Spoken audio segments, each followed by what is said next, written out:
Tonton video ini sampai selesai agar Anda tidak gagal paham.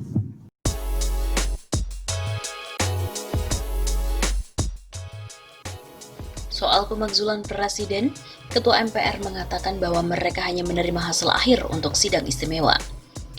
Ketua MPR, Majelis Permusyawaratan Rakyat, Bambang Susatyo, alias Bamsud, bicara soal peluang impeachment atau pemakzulan terhadap Presiden Joko Widodo.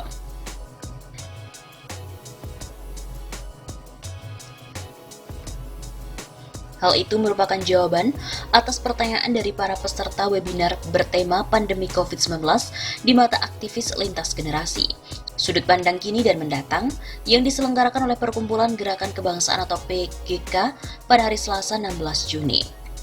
Menurut Bamsud, mekanisme impeachment atau pemakzulan kekuasaan presiden telah diatur di dalam pasal 7A dan 7B Undang-Undang Dasar 1945.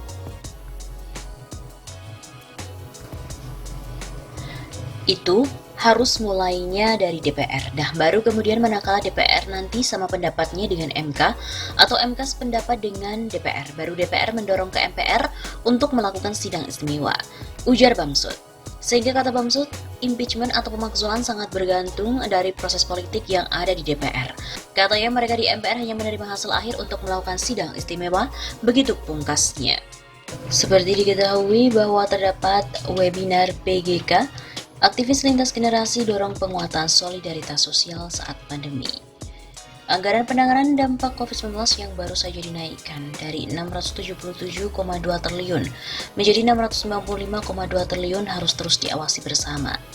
Hal itu untuk memastikan penggunaannya tepat sasaran sehingga bisa menghindari terjadinya skandal keuangan di tengah pandemi.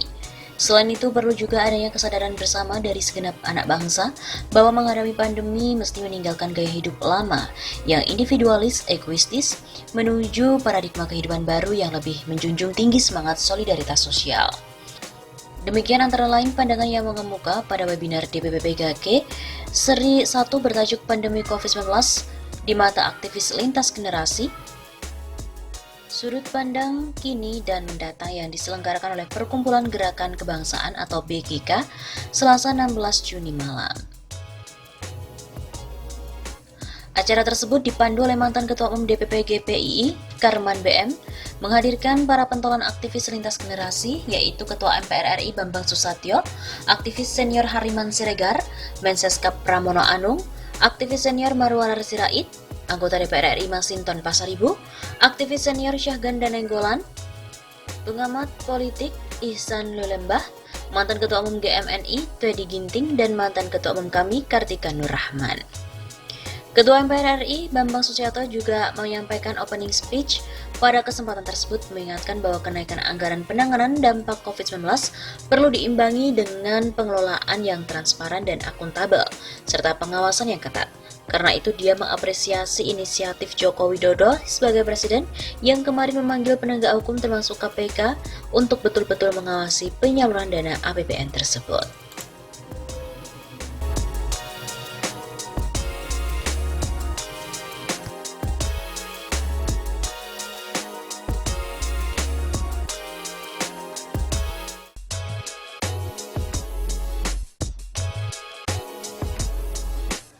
Jokowi disarankan cuti dulu dari presiden dan digantikan oleh Anies.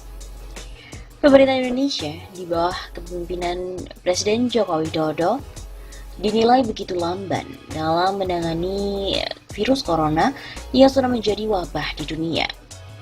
Tak hanya dinilai lamban, publik juga menduga kasus corona ini memang sengaja ditutup-tutupi dan tidak ada transparansi. Hal berbeda dilakukan pemerintah Provinsi DKI Jakarta yang cepat penanganannya, responsif dan transparansi menyampaikan data. Karena hal itu, warganet ada yang mengusulkan Jokowi dan jajarannya ini cuti dulu dan digantikan oleh Anies Baswedan untuk menangani corona. Dari akun @uyopek, Pak Jokowi untuk penanganan wabah virus corona ini dan langkah-langkah ke depan, Bapak dan jajarannya cuti saja dulu dari Presiden dan Kabinet. Ganti dengan Pak Anies dan berangkat di DKI. Syukur-syukur sih seterusnya. Nyadar dirilah, terima kasih. Begitu katanya pada hari Jumat 13 Maret. Usulan ini pun disambut baik oleh netizen. Setuju, sementara kabinet Jokowi lockdown. Ujar akun @ipung Lombok. Gue jarang malah hampir gak pernah memuji Anies. Tapi membandingkan cara dia menangani corona dengan yang dilakukan Jokowi hanya membuat Jokowi semakin gak layak jadi presiden. Usul gue, Anies ambil komando nasional. Insya Allah Indonesia juga belum terlambat. Kata pengamat internasional @Hasmi Bahtiar. Logika yang dipakai sama Anies dalam menangani corona itu logika pemimpin negara-negara maju di Eropa. Kalau dia pegang komando nasional, gue optimis sih, corona ini bisa selesai. Pak Jokowi cuti aja dulu, ngopi-ngopi lah di Solo sana. Lanjut, akun Hasmi.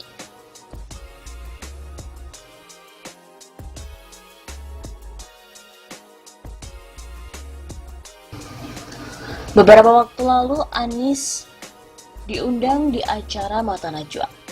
Ia tampil memaparkan penanganan corona di sana dan ia pun mendapatkan aplaus meriah dan disebut the next Presiden RI. Acara Mata Najwa di Trans 7 pada hari Rabu 11 Maret kemarin mengangkat topik hangat tentang penanganan corona yang sudah ditetapkan WHO sebagai pandemi.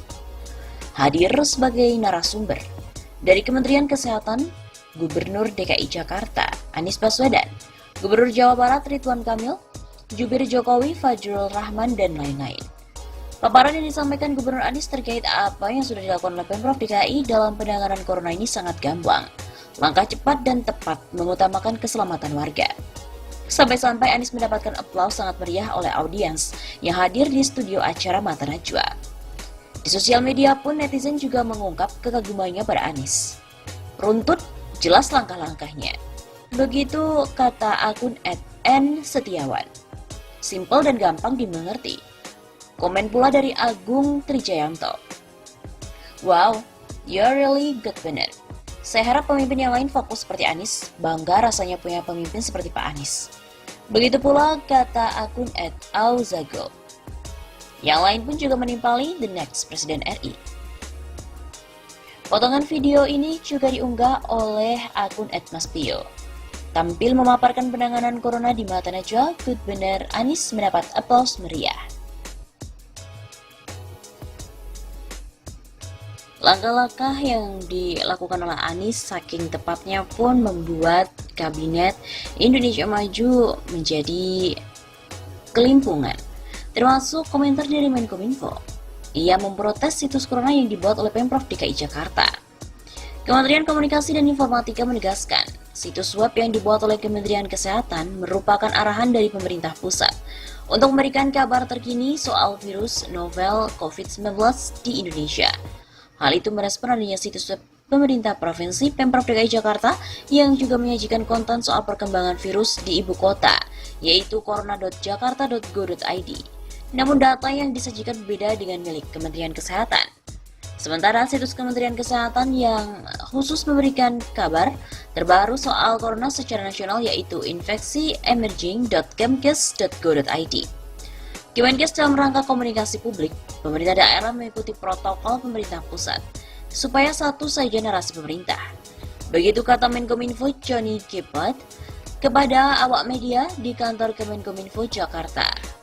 Kalau pemerintah daerah punya situs, memang dimungkinkan, tapi sejalan dengan narasi pemerintah. Pemerintah pusat sudah menunjuk juru bicara Pak Ahmad Yuryanto. Begitu katanya. Johnny pun kembali menegaskan bahwa pemerintah daerah diperbolehkan membuat situs terkait perkembangan isu corona di daerahnya. Tetapi narasi kontennya mesti sama dengan pemerintah pusat. Jangan mulai lagi pertentangan. Ada pemerintah pusat, ada dari Pemda. Boleh kok, tapi sekali lagi konten dan narasinya harus sama. Ungkas Johnny. Hari ini pemerintah mengumumkan penambahan jumlah positif terjangkit corona hanya sebanyak 6 pasien menjadi 19 pasien. Sebelumnya, situs pembaruan informasi terkait corona di Kemenkes, data yang berbeda dengan data yang ada di situs Pemprov DKI Jakarta terkait pasien dalam pengawasan.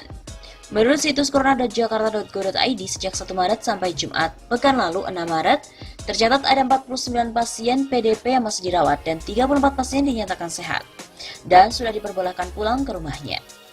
Menanggapi berita ini, arsitek Marco Kusumawijaya meradang. Seharusnya pusat ini merangkum data di daerah, bukan daerah diminta menjabarkan data pusat. Katanya, Terbalik, pusat harusnya merangkum laporan daerah, bukan daerah menjabarkan data pusat. Nalarnya kan data itu mengalir dari bawah ke atas. Ini orang sinting gak punya nalar. Komentar Marco melalui akun Twitternya @mkusumawijaya.